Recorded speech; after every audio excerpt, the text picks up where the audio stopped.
Here are a pair of early crown transistor radios. They're both model TR-610s, although as you'll see later in the video, the chassis are a little bit different.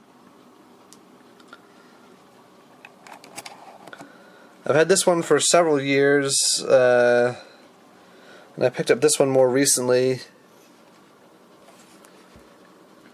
Got a pretty good deal on this one. It's in great cosmetic condition, and it came with the original leather case and earphone, which is in that little pouch there. I haven't used leather conditioner on this. Still fairly supple. Could probably use leather conditioner though, particularly the strap is looking dried out. Yeah, that's definitely dried out bad.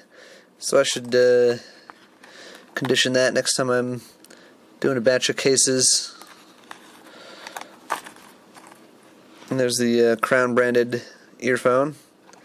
Kind of gross.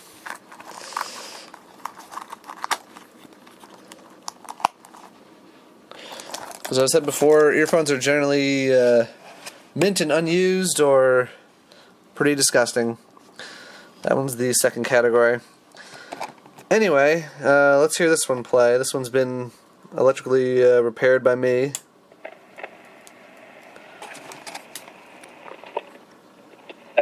Small forward kind of position, so that now you can match up with the Golden State Warriors. And like I said, you got to have firepower, because there's only two ways you can go about counteracting what Golden. Call Turnbusters, 1-800-569-5440, or visit our website, The Leslie Kudlow Show, where money meets politics. Of allowing casinos. As I used to be hell on wheels, back when I was a younger man.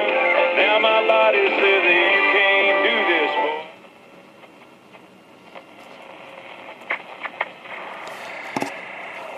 I'd say it's a pretty good performer in all departments. And Mike Bloomberg, and he's a Fox News contributor. We also have John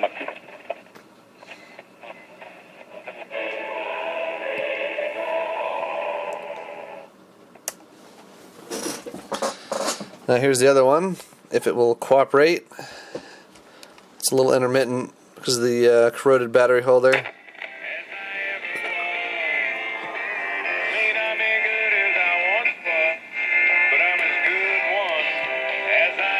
The caps in here are almost certainly bad. Definitely sounds like it.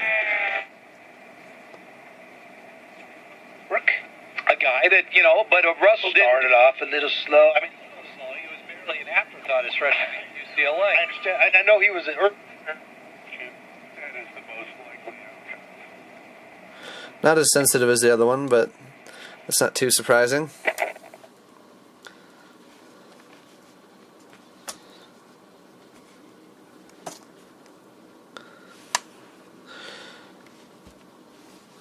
The blue and light blue is definitely the more attractive color combination.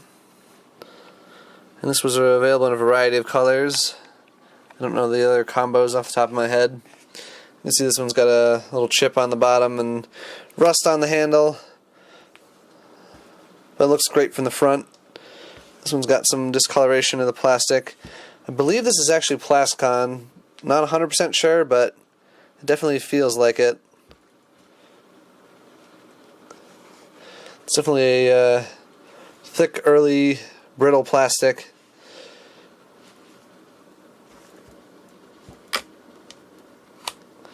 So first I'm going to show you this electrically restored one here.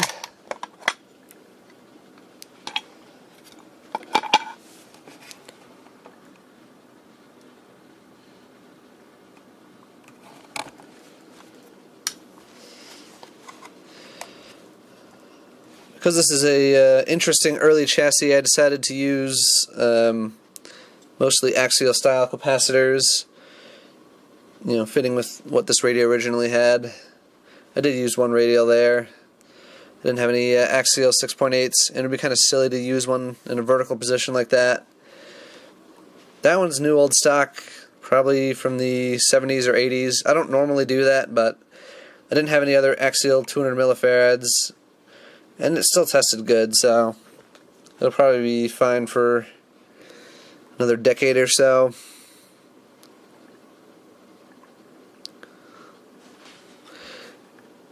You can see it's got these nice oval Hitachi transistors.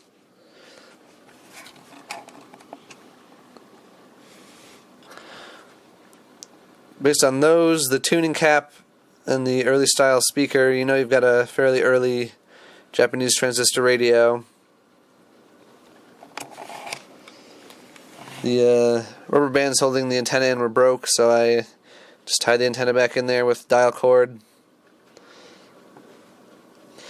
The converter transistor was flaky on this thing when I got it. It actually was completely dead initially. I touched my signal generator to that connector there on the antenna, and the set sprung to life, and it actually worked just fine for a couple of days and then quit out again. I actually expected this would happen.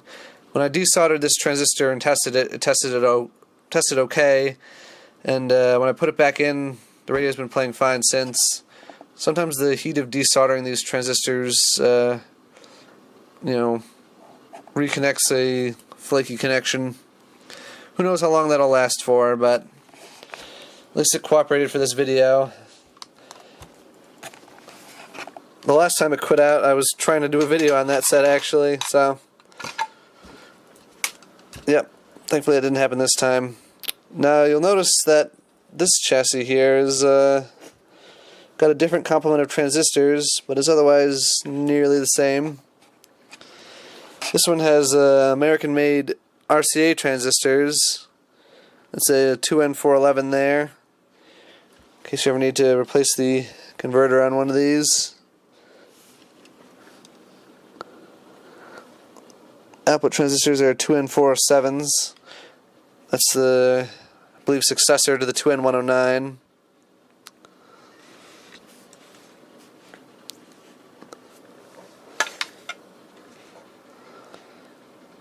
Otherwise nearly identical.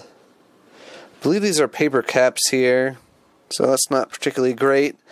I noticed this one has got one more paper cap, and this one's got a disc cap in its place there. Disc caps are more reliable.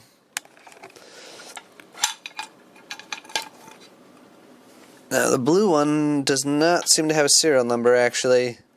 Maybe it was glued down there and it's gone? I don't know. Or that could just be where the foam pad was for the batteries. But the gray one is 115257.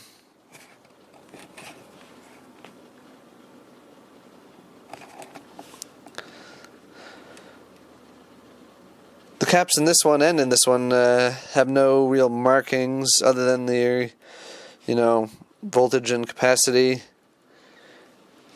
They're probably the low quality generics. If I remember correctly, they're all way off from their rated values. This one's still got its original rubber bands holding the chassis in. Actually, I don't know if I did that or someone else did that. That's a bread tie there, holding that down.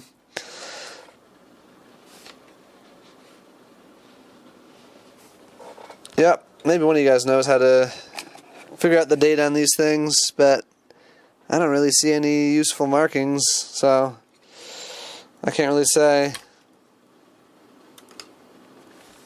I'd say these transistors look older than these, though. So I'm going to guess that this one's older, but until I've got some more concrete proof of that, can't say for sure. They're both definitely 1950s. This is probably 1958. Maybe this is 59. That'd be about the time when this series of transistors came out. A replacement for the earlier black painted RCAs. Well, thanks for watching.